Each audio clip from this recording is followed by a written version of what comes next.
मैं हूं आपके साथ हेमंत कुमार। नमस्कार, आपके साथ मैं पल्लवी रविंद्र सिंह। खाने पीने की चीजों में गंदगी परोसने की घटनाएं बार बार सामने आ रही हैं। तो कहीं थूक लगी रोटी, कहीं यूरिन मिला जूस, और अब इसी मिलावटी मानसिकता पर चोट करने के लिए योगी सरकार ने एक नया फरमान उत्तर प्रदेश में जारी किया है। मुख्यमंत्री योगी आदित्यनाथ ने यह साफ किया कि अगर खाने की चीजों में मिलावट करोगे, बिना नाम लगाए दुकान चलाओगे तो शटर डाउन तय है, कार्रवाई होगी। रिपोर्ट देखिए।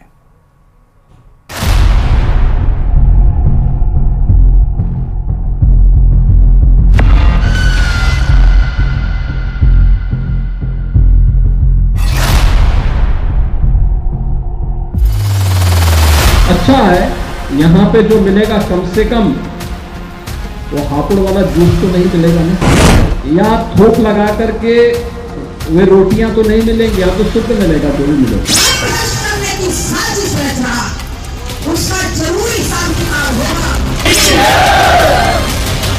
समाज का गुस्सा आपने देखा, इसलिए यहाँ कॉलोनी में किसी की औकात नहीं है। अगर कोई गड़बड़ करेगा तो अब उसको, माने योगी जी की सरकार है और अभी हम जिंदे हैं। उत्तर प्रदेश में गंदगी के जितने विक्रेता हैं, अब उनकी दुकानों के शटर डाउन होने की शुरुआत हो गई है। योगी सरकार ने रोटी में थूकने वालों और जूस में यूरिन मिलाने वालों के खिलाफ कड़ा आदेश जारी कर दिया है। आखिर उनकी भी तो इच्छा होगी कि उन्हीं के घर में उनको सुविधा प्राप्त हो।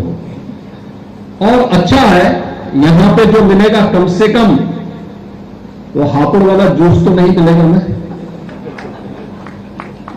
या थोक लगा करके वे रोटियां तो नहीं मिलेंगी, या तो शुद्ध मिलेगा जो भी मिलेगा। आज से 4 दिन पहले योगी आदित्यनाथ ने कहा था कि यहाँ जो मिलेगा शुद्ध मिलेगा, यहाँ न थूक वाली रोटी मिलेगी, न हापुड़ वाला जूस मिलेगा। योगी ने जब ये बयान दिया तो लगा कि उन्होंने ये बात सिर्फ गोरखपुर के उस रेस्टोरेंट के लिए कही है जिसका वो उद्घाटन कर रहे थे।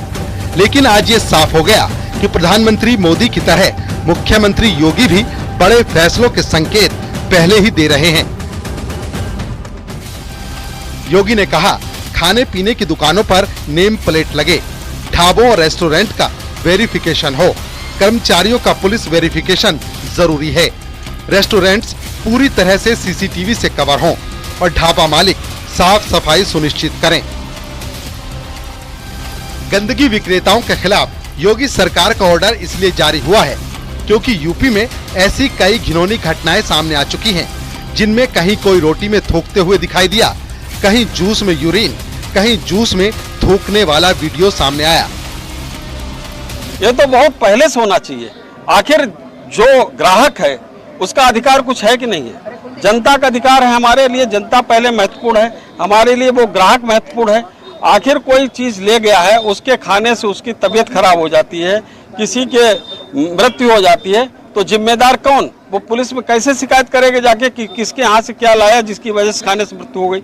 अगर वो पूरी तरीके से जानकारी रहेगी कि कौन व्यक्ति विक्रेता कौन है, उसके यहाँ कर्मचारी कौन है, वो पूरी जानकारी के साथ पुलिस में FIR कराएगा। गरीब लोगों को प्रताड़ित किया जाएगा, साधारण ठेला खुमचा वाले उनको बेचारों को परेशान किया जाएगा, उनसे जो है पैसे वसूले जाएंगे, उनको प्रताड़ित करके उससे पैसे बांधेंगे, महीना बांधेंगे, ये काम करेंगे। तो मैं समझता हूँ कि ये तो और बुरा हाल है। ऐसी कई घिनौनी खबरों के बाद मुख्यमंत्री योगी आदित्यनाथ ने एक उच्च स्तरीय बैठक में कहा कि जूस, फल और रोटी जैसे खाने पीने की चीजों में गंदगी का मिलना बर्दाश्त नहीं किया जा सकता और खाने पीने की चीजों में थूक या यूरिन मिलाना बेहद विभत्स है। यानी अगर कोई दोबारा ऐसी गलती करेगा तो उसकी दुकान पर शटर और दुकानदार जेल के अंदर, ये तो तय है। Bureau report, news 18।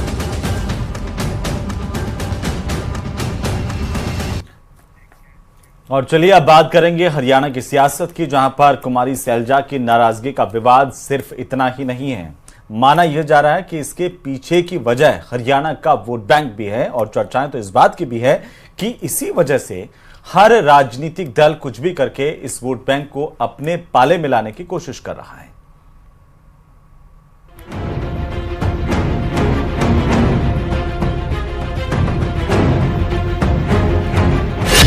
सैलजा बहाना वोट बैंक निशाना।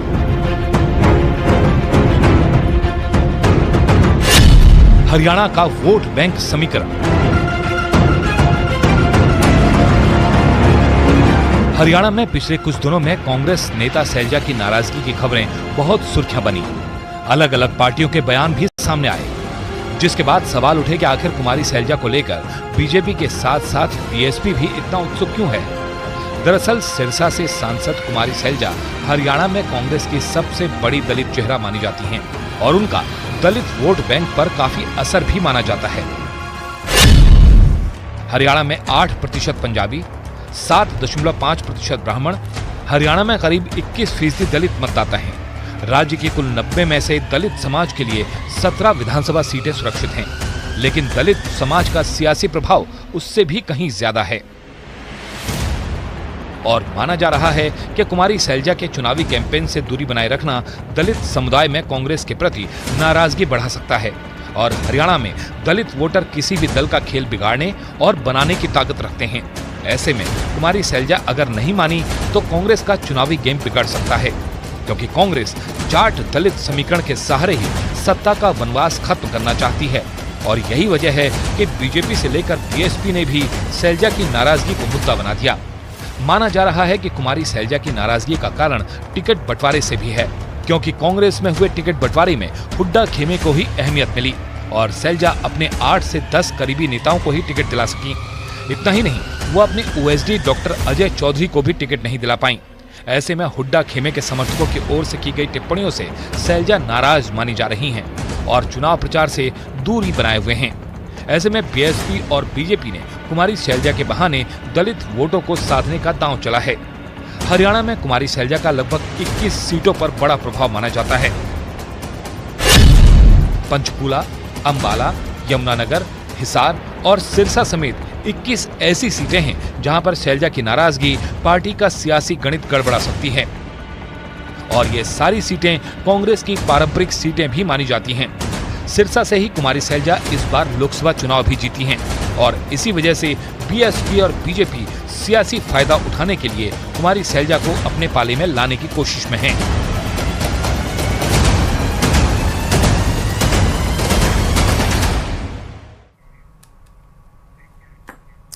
यूपी के कुशीनगर में नकली नोटों का कारोबार करने वाले एक अंतर्राष्ट्रीय गिरोह का खुलासा किया गया है और इस दौरान इसमें पुलिस ने 10 आरोपियों को गिरफ्तार किया है। और सबसे हैरान करने वाली बात यह है कि देश की अर्थव्यवस्था को नकली नोटों के कारोबार से लाखों करोड़ों का नुकसान पहुंचाने वाले जिन 10 आरोपियों को पुलिस ने गिरफ्तार किया, उनमें से 2 आरोपी समाजवादी पार्टी के नेता बताए जा रहे हैं। रिपोर्ट देखिए।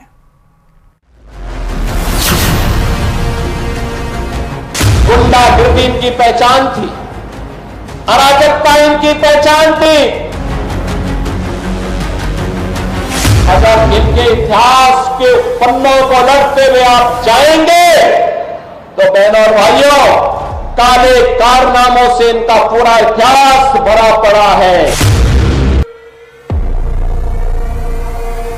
अयोध्या से कन्नौज तक, संभल से कुशीनगर तक, लाल टोपी वाले नेताओं के काले कारनामे जग जाहिर हो चुके हैं।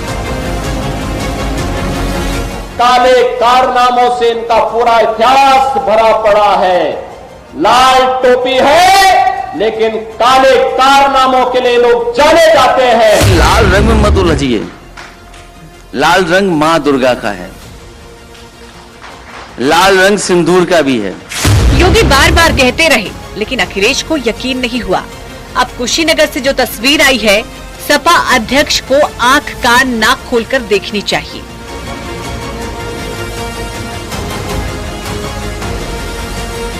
कुशीनगर पुलिस ने नकली नोट का कारोबार करने वाले अंतर्राष्ट्रीय गैंग का पर्दाफाश किया है। इस गैंग के 10 सदस्यों को पुलिस ने गिरफ्तार किया है, जिसका मास्टरमाइंड कोई और नहीं बल्कि लाल टोपी वाले नेता रफीक खान उर्फ बबलू है।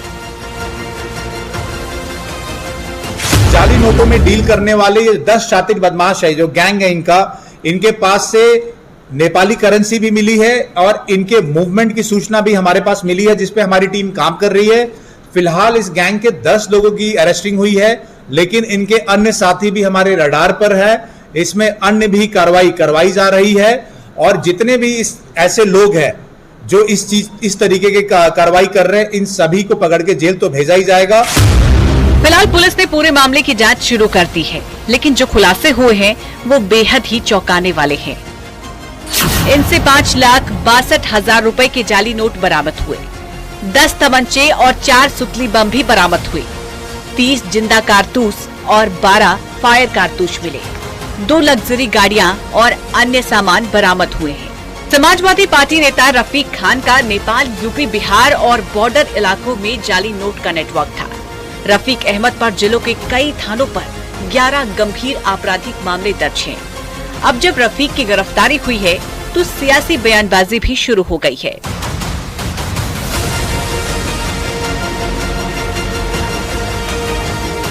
हर मामले में सपा नेता क्यों आ रहे हैं? अयोध्या में रेप कांड में सपा नेता, कन्नौज में रेप कांड में सपा नेता, मऊ के रेप कांड में सपा नेता, अब नकली नोट वाले में भी सपा नेता, हर काम सपा नेता करते हैं। दुर्भाग्य है कि ऐसे लोग धरती पर देश के दुश्मन हैं। किसी व्यक्ति का किसी केस में नाम आता है तो उस केस के तथ्यों के हिसाब से कार्रवाई होनी चाहिए। जिसका नाम आया है वो अपनी निष्पक्षता में, सफाई में जो तथ्य रखेगा उसका पुलिस संज्ञान ले, जो जितना दोषी उस पर कार्रवाई हो। ये नहीं कि लूट, अपहरण, हत्या, बलात्कार, इस तरह के गंभीर मसलों में शामिल लोगों को भाजपा शामिल करा लिया जाए तो वो माफ हो जाए, और कोई दूसरे दल का हो तो उसके पूरे कानून की बात करें। न सिर्फ रफीक बल्कि पिछले कुछ दिनों में मोहित खान, नवाब यादव, बहादुर पाल और जाहिद बेग की भी गिरफ्तारी हो चुकी है, जिसमें किसी पर रेप, किसी पर गैंग रेप तो किसी पर आत्महत्या के लिए उकसाने के आरोप हैं। और ये सभी समाजवादी पार्टी के छटे हुए नेता हैं जो अब सलाखों के पीछे पहुंच चुके हैं।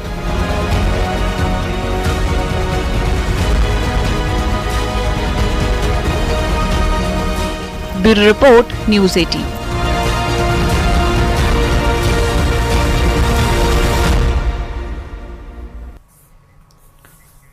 और अब बात महाप्रसाद की, क्योंकि तिरुपति बालाजी मंदिर में महाप्रसाद पर उठे सवालों के बाद अब उत्तराखंड में भी तीर्थ स्थानों में प्रसाद की जांच की मांग उठ गई है। और इसे लेकर बद्री केदार मंदिर समिति भी हरकत में आ चुकी है। तीर्थ पुरोहितों का कहना है कि प्रसाद की शुद्धता की जांच होनी चाहिए ताकि प्रसाद की गरिमा बनी रहे। रिपोर्ट देखिए।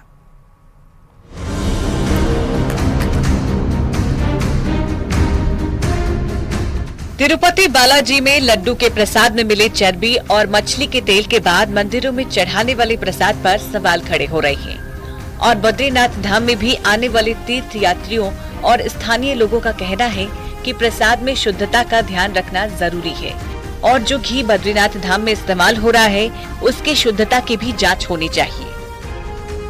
घी का प्रयोग होता है वो श्रद्धालुओं के द्वारा दान दिया जाता है, ऐसा हमें ज्ञात है। और श्रद्धालु जो अपने घर से दान देते हैं तो वो शुद्धता का ही ध्यान रखते हैं। और अगर इसके अतिरिक्त अगर बाजारों में बिकने वाला जो भी जिसे भी देसी घी के नाम से जो बिक रहे हैं तो पूरे ही देश में घी की जांच होनी चाहिए। वहीं बद्रीनाथ धाम के धर्माधिकारी बताते हैं कि धाम में जो प्रसाद बनता है उसकी पूरी जांच की जाती है, लेकिन जो प्रसाद श्रद्धालु चढ़ाते हैं उसकी भी शुद्धता की जांच होनी चाहिए। जो भगवान के लायक प्रसाद बन सके ऐसे प्रसाद को भगवान की पूजा में अर्पित किया जाए, इसका पूर्णतया ध्यान रखने का विधान है। बद्रीनाथ धाम में प्रसाद में चावल, दाल, केसरी भात और खीर खिचड़ी बनाई जाती है। इसकी विशुद्धता का ध्यान रखा जाता है। बद्री केदार मंदिर समिति ने भगवान बद्री विशाल के प्रसाद बनने से पहले चावल की साफ सफाई के लिए महिलाओं को रखा है, जिसकी जिम्मेदारी हक हकूमतदारी की होती है। तो इस बारी में काम क्या होता है? इस बारी में यही है, भोग प्रसाद हमने वहाँ पे देना है भोग मंडी में, बस। तो उसको आप चावल है, दाल है, उसको पूरे साफ करके पूरी सफाई के साथ वहाँ भेजे जाते हैं। तिरुपति बालाजी में प्रसाद को लेकर मचे बवाल के बाद उत्तराखंड के चारों धाम में भी प्रसाद की जांच की मांग उठने लगी है। तिरुपति बालाजी मंदिर में प्रसाद को लेकर उठे मामले के बाद बद्री केदार मंदिर समिति भी हरकत में आ गई है। तीर्थ पुरोहितों ने प्रसाद की जांच की मांग उठाई है। उनका कहना है कि शुद्धता के लिए प्रसाद की जांच होना जरूरी है। वहीं मंदिर समिति ने मामले को गंभीरता से लिया है ताकि प्रसाद की शुद्धता और गरिमा बनी रहे। इसी को लेकर बद्री केदार मंदिर समिति अध्यक्ष ने अधिकारियों के साथ बैठक भी की और धामों तथा मंदिरों में प्रसाद की गुणवत्ता, शुद्धता, प्रयोग में लाए जाने वाली खाद्य सामग्री की गुणवत्ता, रखरखाव, क्रय विक्रय सहित भंडारण के संबंध में चर्चा की गई। ऐसे तमाम मीडिया के द्वारा, तमाम समाचार के चैनलों के द्वारा सुनने में आ रहा है कि सरकार तिरुपति बालाजी में जो भगवान का जो भोग लगता था उसके साथ जो है शासन के द्वारा, वहाँ के स्तरीय कर्मचारी के द्वारा जो मिलावट कर दिया गया है वो सरासर सनातन धर्म के जो है विपरीत है। और मैं सरकार से हमें ये भी संदेह हो रहा है कहीं ये व्यवस्था केरल में भी न हो जाए, क्योंकि जो प्रसाद बनता है वो प्रसाद नीचे से बन के आता है, उन डिब्बियों में क्या है, उस प्रसाद में क्या मिला है, हमें इसमें संदेह है। यानी प्रसाद की शुद्धता को लेकर देश भर में श्रद्धालु और मंदिर समितियां अलर्ट हो गई हैं।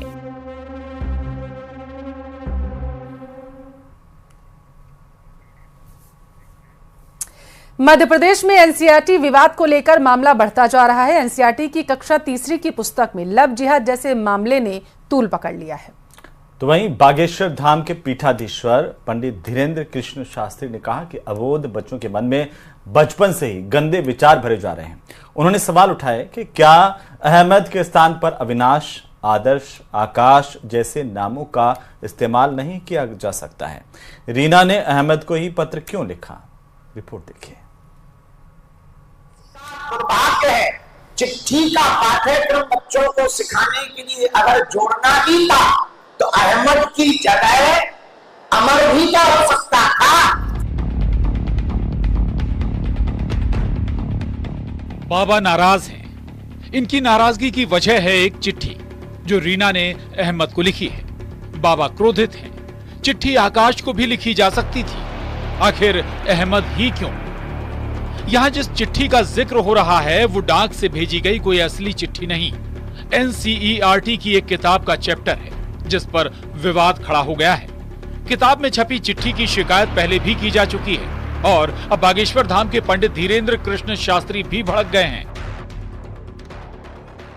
देश का दुर्भाग्य है, चिट्ठी का पाठ्यक्रम बच्चों को सिखाने के लिए अगर जोड़ना ही था तो अहमद की जगह अमर भी का हो सकता था, आकाश भी का हो सकता था, अविनाश भी का हो सकता था और आदर्श भी का हो सकता था।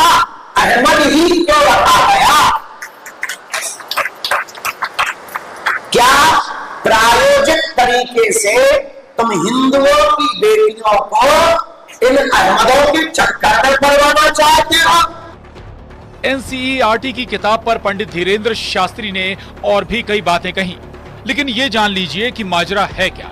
एनसीईआरटी की क्लास 3 के सिलेबस में पर्यावरण सब्जेक्ट का एक चैप्टर है जिसका टाइटल है चिट्ठी आई है। इसमें चिट्ठी की कहानी बताई गई है, कैसे वो डाकघर से निकलती है और कैसे लोगों तक पहुंचती है। उदाहरण के लिए चैप्टर में एक चिट्ठी भी है जो रीना ने अहमद के लिए लिखी है। इसी चिट्ठी पर विवाद खड़ा हो गया है।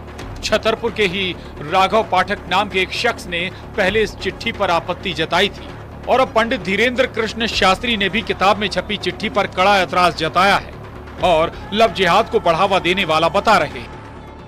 चिट्ठी लिखती है जो छापा गया वो लव जिहाद को बढ़ावा देने वाला पाठ्यक्रम छापा गया। उसमें छापा गया है कि हम आपको सबको बता भी गए, चिट्ठी आई है 17 नंबर पेज पर एक पाठ्यक्रम जोड़ा जिसमें चिट्ठी का फोटो लगाया।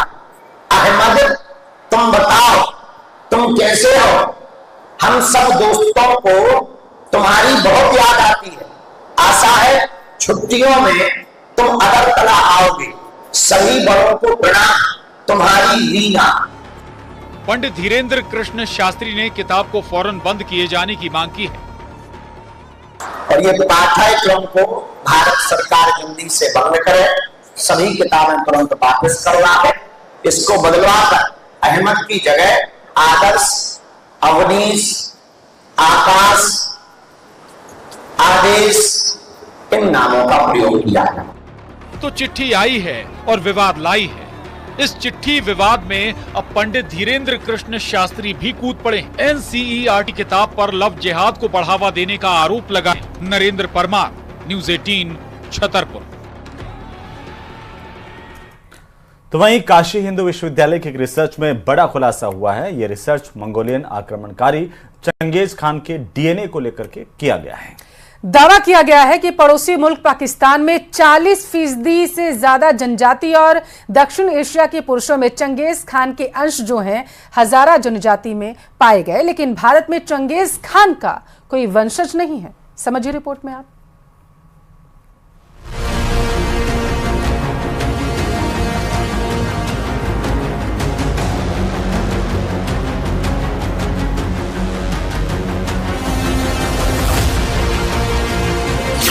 BHU की रिसर्च में हुआ खुलासा। वाराणसी स्थित काशी हिंदू विश्वविद्यालय की एक रिसर्च में बड़ा खुलासा हुआ है कि रिसर्च मंगोलियन आक्रमणकारी चंगेज खान के DNA पर आधारित है, जिसमें दावा किया गया है कि पड़ोसी मुल्क पाकिस्तान में 40% हजारा जनजाति और दक्षिण एशिया के पुरुषों में चंगेज खान के अंश मिले। भारत में नहीं कोई चंगेज खान का वंशज। भारत में अभी तक की रिसर्च में ऐसा कोई भी तथ्य सामने नहीं आया है, यानी भारत में चंगेज खान का कोई वंशज नहीं मिला है। बड़ा रीजन चंगेज खान था। अभी इंडिया के लगभग 12,000 सैंपल एनालाइज किए जा चुके हैं, लेकिन उसमें एक भी सैंपल जो है वो चंगेज खान का जो हैप्लोटाइप है या चंगेज खान का जो वाई क्रोमोसोम है वो कैरी नहीं करता। और भी सैंपल्स जो कश्मीर के हैं, लद्दाख के हैं, लगभग 5,000 सैंपल, उनकी एनालिसिस जारी है। पाकिस्तान की जनजाति से मैच हुआ DNA। मंगोलियन आक्रमणकारी चंगेज खान के DNA पर आधारित इस रिसर्च में 9 देशों के 25 वैज्ञानिक शामिल हैं, जिसमें 2 भारतीय वैज्ञानिकों ने अहम भूमिका निभाई है। बड़ी बात यह है कि काशी हिंदू विश्वविद्यालय के जूलॉजी विभाग के 3 वैज्ञानिक ज्ञानेश्वर चौबे भी टीम में शामिल थे, जिन्होंने चंगेज खान के DNA पर रिसर्च किया। उन्होंने बताया कि वर्तमान में चंगेज खान के DNA में पता चला है कि उसके DNA वाले लोग मुख्य तौर पर चीन, कजाकिस्तान, ताजिकिस्तान, तुर्कमेनिस्तान और उज्बेकिस्तान में रहने वाले। साथ ही पाकिस्तान के हजारा जनजाति के लोगों में DNA मिला है। ये DNA कब फैला, इसके लिए मॉलिक्यूलर क्लॉक की मदद दी गई है। इनमें खास तरह के DNA के फैलने का समय 1200 ईस्वी के आसपास मिला है। फिलहाल पूरी रिपोर्ट में लद्दाख के 5,000 लोगों के DNA सैंपल पर रिसर्च अभी जारी है।